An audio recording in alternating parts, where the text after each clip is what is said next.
Құрметті достар, құрметті оқырмандар, көрермендер, мынау жылқы шаруашылығында жиі қолданылатын термин бие бошалап кетті деген. Сіз естуіңіз бар ма? Мен сол терминді нақтылай толық түсіндіріп кетейін. Мысалы, сіздің үйіріңізге жаңадан айғыр салдыңыз биыл.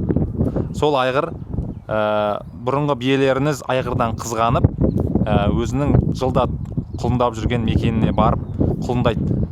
Ол көп бие, солай үлкен биелер өз мекеніне барып құлындайды.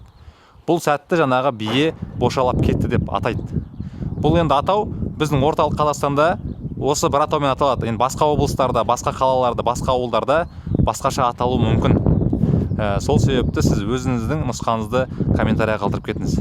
Сосын екінші нұсқасы, мысалы сіз үйіріңізге жаңа бие алып келдіңіз, көрші ауылдан, жақын жерден алып келдіңіз.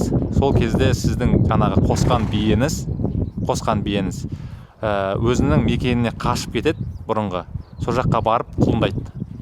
Бұл енді жылқының бір тектілігі десек болады. Өзінің жаңағы жылда құлындайтын, өзінің бір қауіпсіз алаңына барып, жаңа айғырдан қызғанса да, өзі барса да жаңағындай өзі бір жылқының тектілігі, жылқы өзі бір мекендеген жерге, бір құлындаған жерге, құлындаған жерден ешқайда кетпейді, жаңағы жерге мекендеп, сол жерде қалып қояды.